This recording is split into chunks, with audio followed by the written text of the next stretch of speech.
क्या आप पीओके के बारे में जानते हैं? जिसके लिए भारत और पाकिस्तान के बीच हमेशा मतभेद रहता है, वैसे पीओके कश्मीर का ही हिस्सा है।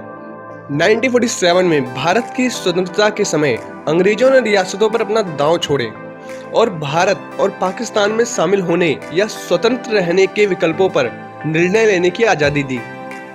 जम्मू और कश्मीर के महाराजा हरि सिंह ने भारत और पाकिस्तान किसी को नहीं चुना और जम्मू और कश्मीर का एक स्वतंत्र प्रभुत्व वाला देश बनाना तय किया।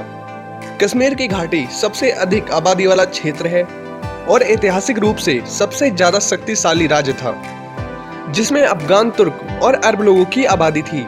इसलिए यहाँ की जनसंख्या 97% मुस्लिम और 3% धार्मिक अल्पसंख्यक थे, जो कि ज्यादातर कश्मीरी पंडित समुदाय से थे। जम्मू संभाग के पूर्वी जिलों में एक हिंदू बहुसंख्यक आबादी सांस्कृतिक रूप से हिमाचल प्रदेश की तरफ लगाव रखती थी, जबकि दूसरी ओर पश्चिमी जिलों जैसे कोटली, पूंछ और मीरपुर में मुस्लिम बहुमत था और ये लोग पाकिस्तान की तरफ थे। 1947 में पूंछ में महाराज हरि सिंह के खिलाफ विद्रोह शुरू हो गया। इस विद्रोह का कारण हरि सिंह द्वारा क्षेत्र में किसान पर दंडात्मक कर लगाना था। पाकिस्तान ने इस मौके का फायदा उठाना चाहा और 21 अक्टूबर 1947 को उत्तरी पश्चिमी सीमा प्रांत यानी NWFP के कई हजार पशुतन आदिवासियों, जिन्हें पाकिस्तान की सेना का समर्थन प्राप्त था, इन लोगों ने इस इलाके को महाराज के शासन से मुक्त कराने के लिए विद्रोह कर दिया था। महाराज के सैनिकों ने इस आक्रमण को रोकने की कोशिश की, लेकिन पाकिस्तान समर्थक विद्रोह और आधुनिक हथियारों से लैस था, जिन्होंने 24 अक्टूबर 1947 को लगभग पूरे पूंछ जिले पर नियंत्रण हासिल कर लिया था। आक्रमणकारियों ने मुजफ्फराबाद और बारामूला के शहरों पर कब्जा कर लिया था और राज्य की राजधानी श्रीनगर से उत्तर पश्चिमी में 20 मील तक पहुंच गए, जिन्होंने इन दुकानों को लूटना और महिलाओं बच्चों को परेशान करना शुरू कर दिया। इस बिगड़ती हुई स्थिति को देखकर महाराजा हरि सिंह ने 24 अक्टूबर 1947 को भारत से सैन्य मदद की गुहार की। तभी भारत ने कहा, भारत तभी मदद करेगा जब उसके साथ Raja Hari Singh instruments of accession of Jammu Kashmir to India पर हस्ताक्षर करेंगे। इस प्रकार महाराजा हरि सिंह ने जम्मू एंड कश्मीर की रक्षा के लिए शेख अब्दुल्ला की सहमति से जवाहरलाल नेहरू के साथ मिलकर 26 अक्टूबर 1947 को भारत के साथ जम्मू एंड कश्मीर के स्थायी विलय की घोषणा कर दी और instruments of accession of Jammu and Kashmir to India पर अपने हस्ताक्षर कर दिए। इस नए समझौते के तहत जम्मू एंड कश्मीर ने भारत के साथ सिर्फ 3 विषयों रक्षा, विदेशी मामले और संचार को भारत के हवाले कर दिया था। समझौते के बाद भारतीय सैनिकों को तुरंत श्रीनगर ले जाया गया, जिसके बाद पाकिस्तान की सेना खुलकर भारत के साथ लड़ाई करने लगी। इसी लड़ाई के बीच दोनों देशों के बीच यथास्थिति बनाए रखने के लिए समझौता हो गया, जिसके अंदर जो जिले पाकिस्तान ने हथियाए थे वो उसके पास रह गए।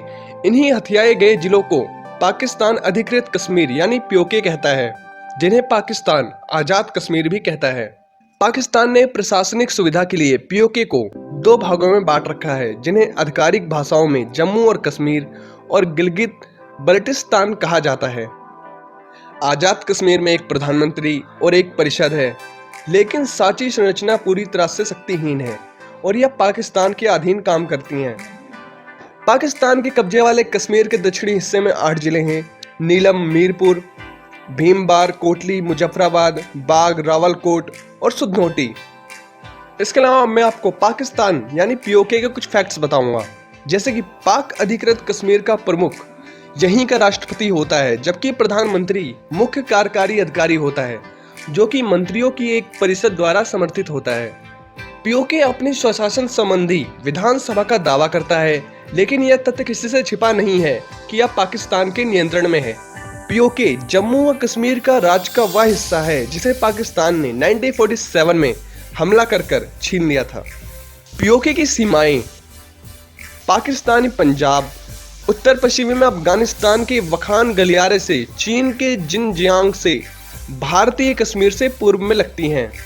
आजाद कश्मीर की राजधानी मुजफ्फराबाद है, जिसमें 8 जिले हैं और 19 तहसीलें आती हैं।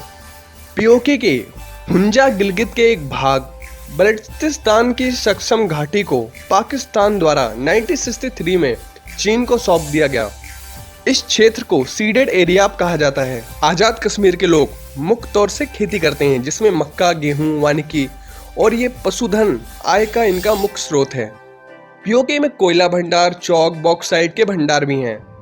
इन क्षेत्रों में मशरूम, शहद, अखरोट, सेब, चेरी, औषधीय जड़ी बूटियां और पेड़ पौधे, राल, देवदार, केर, चेली आदि चीजें मिलती हैं। यहाँ पर स्कूल और कॉलेज कम है, फिर भी इनकी साक्षरता दर 72% है। यहाँ पर पख्तूनी, उर्दू, कश्मीरी और पंजाबी जैसे भाषाएं बोली जाती हैं। पाक अधिकृत कश्मीर यानी पीओके के पास अपना सुप्रीम कोर्ट भी और हाई कोर्ट भी है।